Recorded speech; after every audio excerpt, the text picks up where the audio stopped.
Hello everyone, welcome back to another episode of Every Degree Matters. I'm your host Saffran Minhar.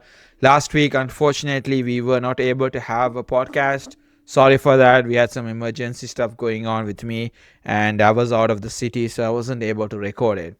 So we got a lot of topics to cover. We also saw the unfortunate shooting of the the tragic event that happened at the White House Correspondents Dinner last week ago, and we also saw a disastrous a disastrous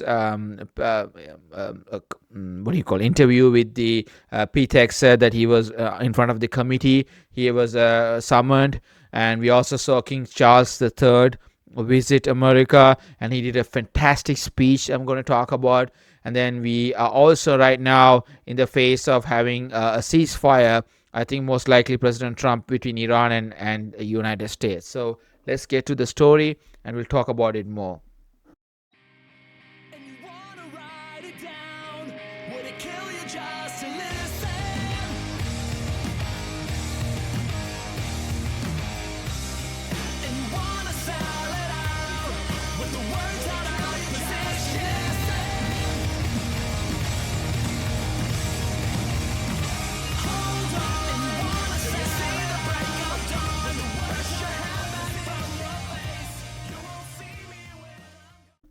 Thank you so much for joining Every Degree Matters. Once again, I'm your host Saffran Minhar.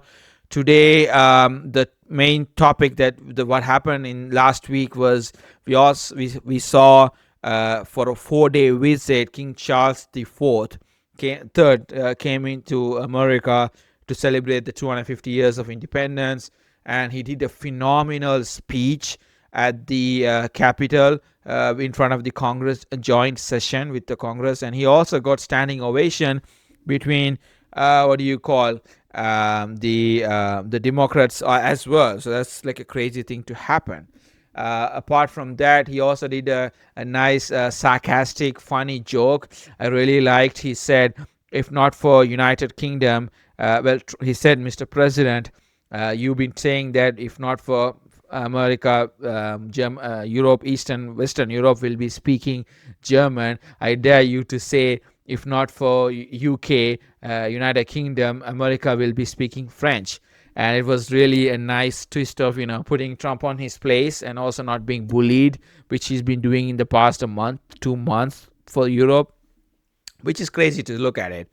And it was a fantastic speech in front of the Congress. He united everyone, and it was really amazing to see that. I was surprised by King Charles speech, because I thought he was like the lousy, not to be a good diplomat, but he was a great, whoever wrote that speech should get a raise. I'm telling you, it was a fantastic speech delivered, and he nailed every point. He talked about climate change. He talked about the victims that were affected on Jeffrey Epstein.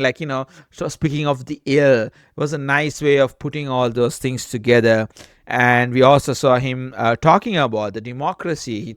He's praising. He reminded America that how it is important for us to really think about, and how we are as a country, how America is, what it has achieved in the last 250 years. He reminded us how a great nation we are, that if we work together. And it was really nice that someone from outside reminding Americans to say, okay, this is what it is, this is what is important as we as a society, what we stood for and what we have to stand for in the future. So it was amazing to see that. And we also saw at the White House dinner, the state dinner that he had, he joked about a lot of things. He also presented Trump with a submarine Bell that was named Trump in the 1979, I guess, somewhere that he presented it to the president. He was also very in the best behavior. I really liked it. It was great behavior from Trump, for that whole dinner and the whole state visit. And then he also visited a cheese factory, I think, in the northern spot. And overall, I liked it. I'm not a fan of King, but the whole hypocrisy was the Democrats standing for the king while they are protesting to saying no kings. That was the hypocrisy. I don't know. It's just the way how it is. And I mean, they would be they're against a king, like against Trump being king, but they are more okay to having a king, something like that. I felt it. And then Trump started trolling everyone, posted a picture saying two kings with him and Charles, and it was hilarious. And then he talked also about his mother having a crush on Charles. That was amazing. That whole joke, and it was filled with diplomacy. It was a full-on diplomatic speech mixed with jokes and humor and dark humor and sense of connection. Reminded us that how American and British we are together. That's the whole point of that conversation and his visit. So that's the whole visit about that. We also saw a fantastic what do you call a speech today that I want to talk about that Marco Rubio did. Oh man, that's like a great, it's just amazing how he articulated a lot of things.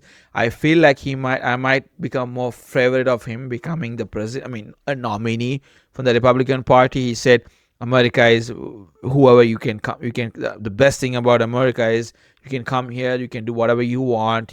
Follow your faith, religion. Doesn't matter which ethnicity you are. It's about fulfilling your American dream. And it was really nice to see that and hear from someone from the Trump administration. Where president is going more hardcore onto the other side. Anyway, so that's what he was making. He took on the first press conference. It was amazing. He did a fantastic job because Caroline Levitt is on maternity leave, I believe. So he's covering up for her, and it was nice. And I liked Marco. Maybe I don't know. Let's see, little Marco, as President calls him. Anyways, so let's talk about what happened on the White House Correspondent Dinner. It was a tragic event, and thank God everybody is alive and nothing happened. And there should be no space for political violence in this country, which is so tragic that such things has happened. And this guy whole wrote a manifesto, before he went down and tried to shoot the people at the dinner.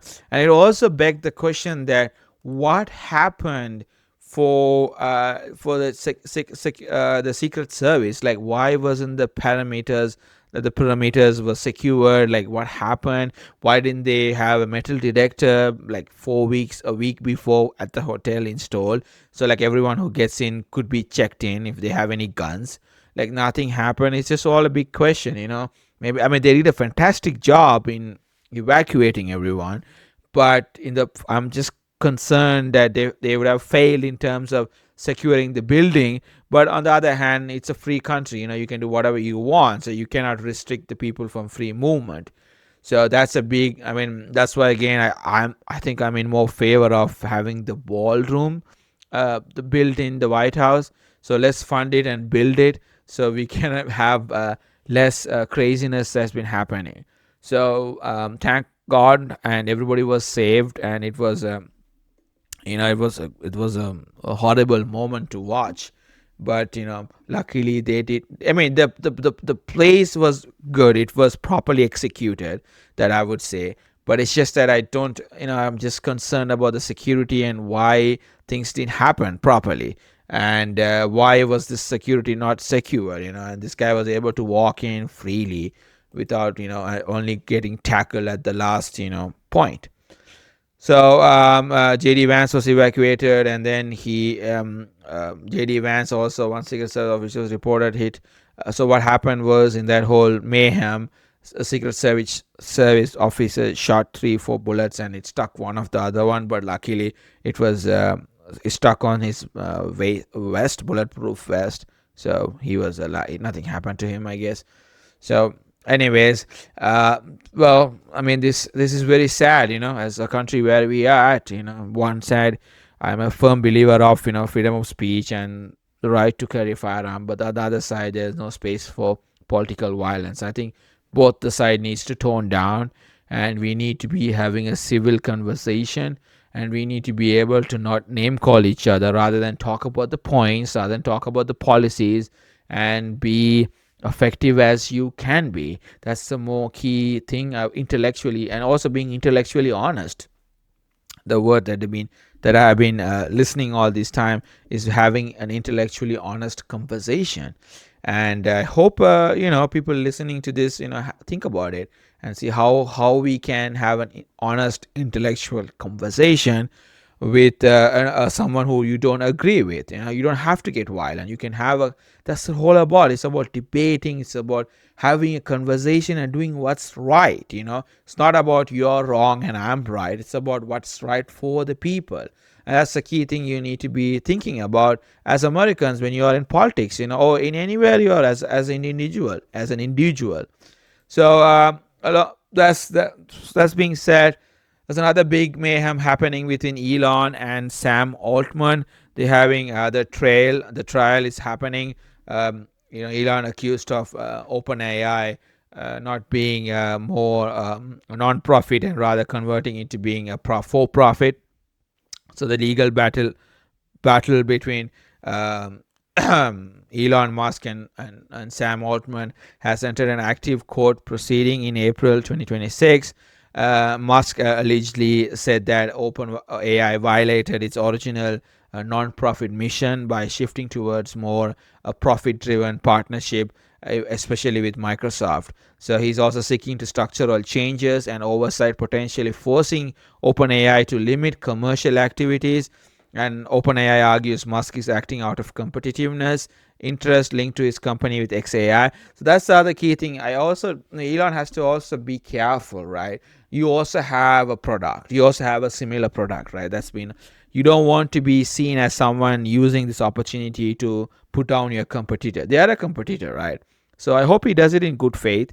And early hearings focused on internal emails and funding agreements and governance structure. The case could decide whether a major AI firm are treated as a public interest organization or a profit driven tech company. So it's going to be good to see where it is.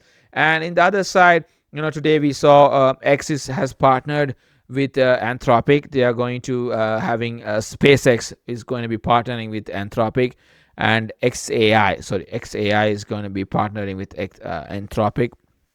So X will be a separate company. I think then he's trying to dissolve it, separate it.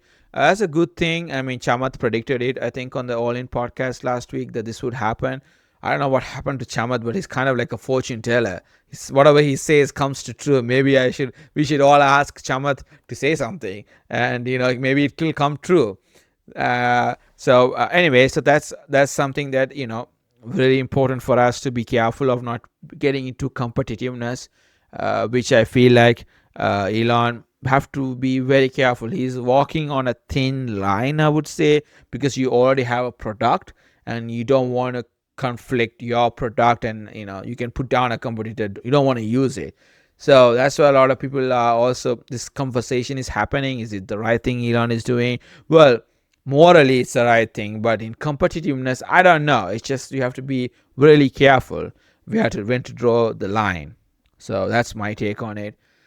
So with that, we also saw Pete Hegseth, Pentagon, said that they will withdraw 5,000 troops from Germany because Trump was not happy with Friedrich Scholz making the comment, and the Chancellor of Germany, so the U.S. Department of Defense announced a plan to withdraw about 500 troops from Germany. The U.S. currently has around 35,000 troops in Germany, so 5,000 of them will be coming home. So troops will be likely to be repositioned in Eastern Europe as an Indo-Pacific, not fully brought home.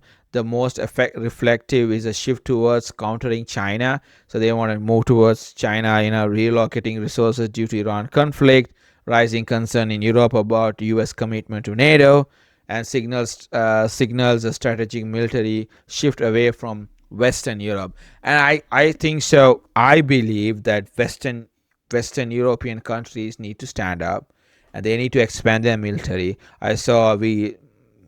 A couple of months ago, we saw, maybe a month ago or so, we saw where the French government is trying to develop more nukes. I think it's a good thing. Every Western countries should start to militarize or strengthen their military capacity, which is a really an important thing, I believe, which is needed in this 21st century of quagmire that we are living in. You don't know what's going to happen anytime. So they have to invest. They have to start building warships. They have to start building aircraft carriers. I think after Second World War, this will be the biggest shift of developing more arms, and military expansion will happen. So as a good thing, I think Trump is pushing all these European countries. And also we have to understand we need NATO. I mean, we can all agree upon we don't want to fight with NATO, because NATO is one of the strongest alliance that we ever have. And I think it will help us in some or another way, because we don't want, because we are creating a vacuum. The more we create a vacuum, let's imagine if we leave NATO. Technically we can't. Biden administration did this something very cocky, that they made a way, they passed something where you need 2/3 of confirmation to leave NATO. I don't know. In 2023, they did it. Something they did it when they tried to give money to Ukraine. I think during that period of time, they did sneaked in some law that will not allow us to to what do you call to that will not allow us to leave NATO. But on the other hand, NATO is also important in my view. Is that we don't want them to be going into Russia's hands. So you have to understand the reason why NATO was created was to destroy Warsaw Pact, which the Eastern European countries were part of initially. So people argue, Russia. I mean, I believe Russia should be part of NATO. Some people argue that, saying that, oh, Russia is not a democracy. Well, Eastern European countries were also not democracy. They also have a different alignment. So where is like kind of a dictatorship they have. Some countries, look Hungary. After 16 years of reign, Viktor Orban lost. What do you mean by that? Kind of dictatorship, right? So we got to be really careful about what we say. I think Russia should be part of NATO. I think Russia should be part of America alliance, because if they get together with China, it would be a big disaster for us. And Russia is one of the largest natural resource country on the surface of the planet. So we have to be really careful about that and what moves we take. So that's something that I honestly believe, that we shouldn't leave NATO, and also NATO should also step up and do what they wanted to do. Because I also believe that this is something maybe people can call it as a conspiracy theory, but I think Turkey, Israel's Greater Israel plan also includes part of Turkey, right? So if they might also want us to leave NATO, because if United States is not part of NATO, there's a higher chance they can invade Turkey and get some land in maybe 10 years or 15 years. So they don't want United States to be part of NATO, because Turkey will, if they attack Turkey can evoke the Article 5 and request the support. So that's the big question. That's why it's holding Turkey, and Israel is not entering Turkey or trying to expand into Turkey's territory, because they know for a fact that if they do that, I feel like longer run, this is something that Israel wants to do it.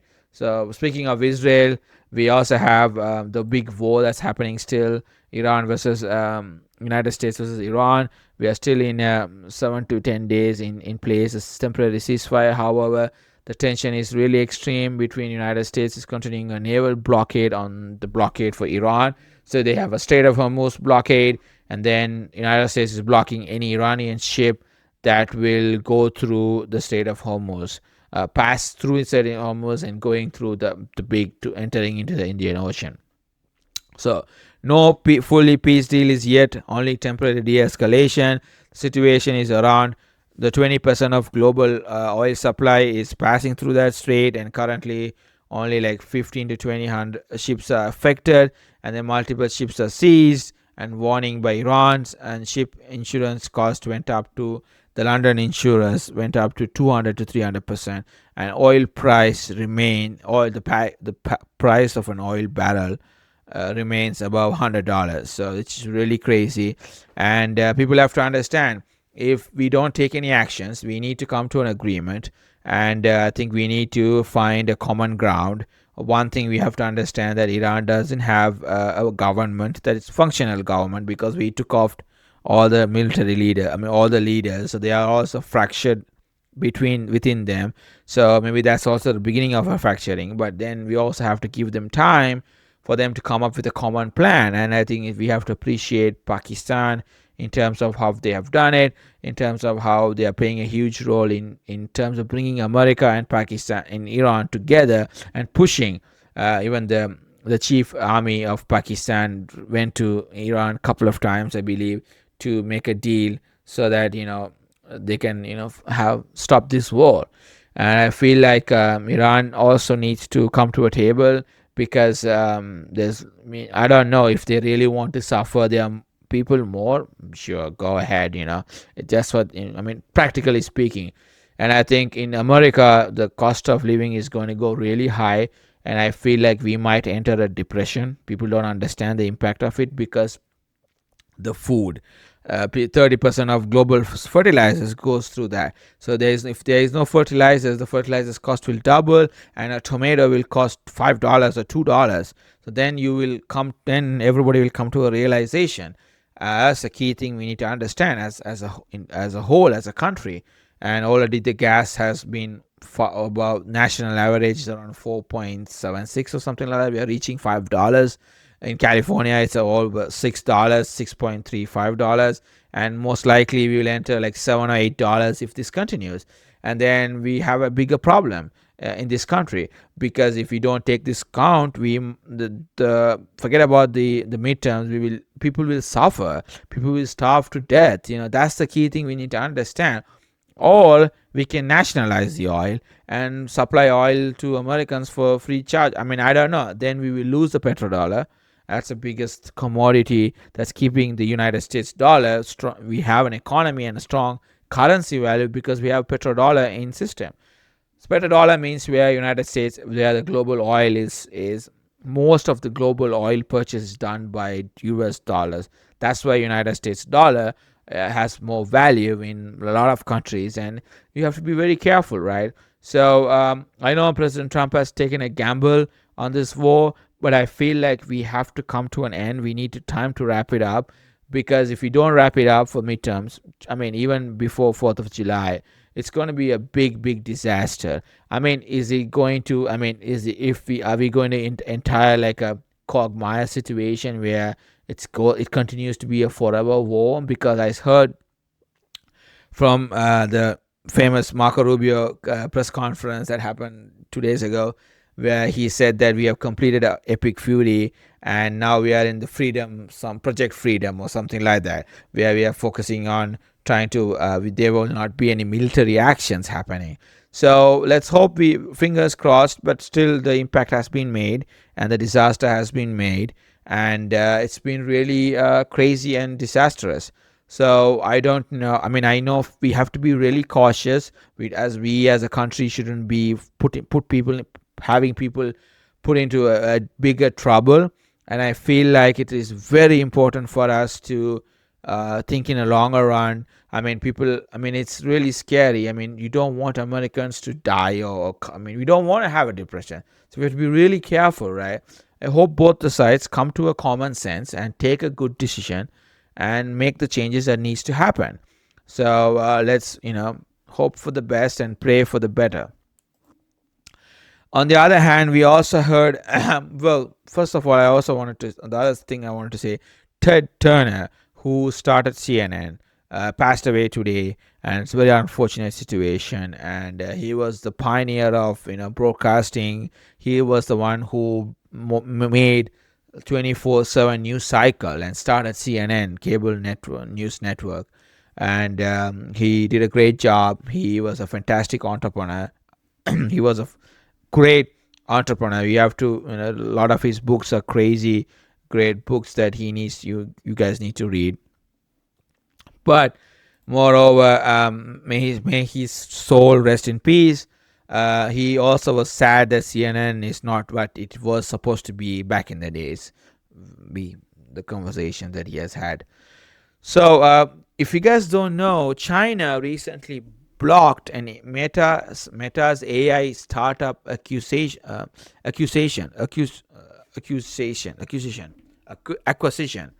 So Meta, the company that Facebook is owned, China blocked Meta's from acquiring Manus, a Chinese-founded AI startup. A Chinese regulatory cited that concerns over national security, AI technology transfer, and data sovereignty. Oh, now the Chinese are worried. Yeah, right. And what happened when we all gave TikTok for China? The decision reflects growing competition between United States and China, Chinese tech companies. It's in artificial intelligence. It also shows that China wants to tighten control over advanced domestic AI technologies. And the case also highlights that the intensifying global AI rival between Washington and Beijing.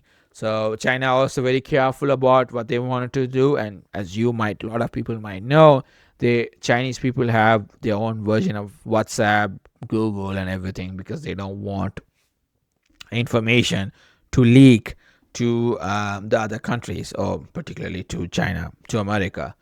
So that's the other thing that very important for us to be reminder of, where China stands. I think we also should be careful of what we do with China. They can also have access to all those data. So we also saw the European political committee meet the summit in 2026 April, and 45 European countries leaders attended, and also we had with the EU countries, we had UK, Ukraine, and Turkey. Mark Carney also attended as a key partner leader. Main topics that were discussed was European security, energy crisis, supply stability, economic cooperation, and trade. The outcome was to focusing on energy, reducing energy dependence, and strengthening regional security cooperation. I think some good thing that they have come together. We should thank Trump for also having this European to have this collective strengthening, especially with the energy, because right now we are suffering. They are suffering, and I think we should start opening back up some nuclear power plants that they closed. It's so stupid, and that's one of the cleanest energy you can have. And I don't know what you guys what Germany was thinking about when they shut down all the nuclear power plant, and France, and you guys are really, really dumb. So I hope they come to a common course, wake up and say, what if another crisis like this happens? And Iran might not be a militarily strong country, but they are very strong on taking. They hold the 20% of global economy, and like IMF said, if this continues, it will go. Our economic growth will go. We went from 3.4 to 3.1, and if it continues, it will go down to 2.5. That will lead into depression. So be very careful.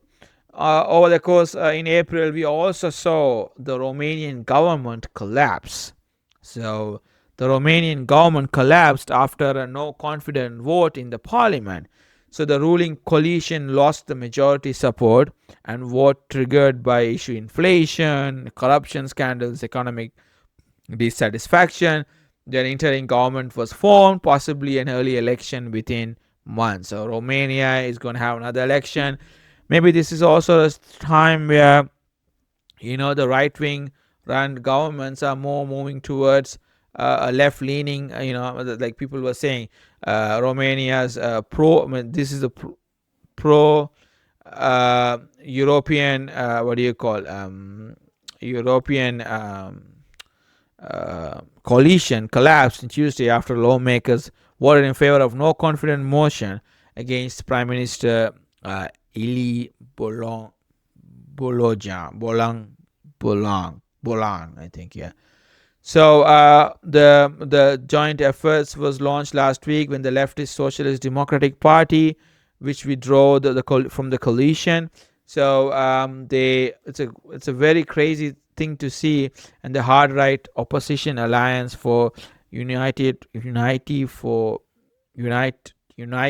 of Romanians submitted the motion to the parliament after debating 240 voters. So it's 4 people vote, except only 4 out of 281 lawmakers voted in favor and only 4 voted against. That's crazy. So his center-right National Party, the lawmakers from Bolong Center-right National Party coalition, and the Save Union Party and the small ethnic party did not cast votes. So this is, I think, a beginning of the end of right-wing leaders that we saw Viktor Orban lose. Maybe Romania could be the next, electing another so centrist president or socialist president. So you never know.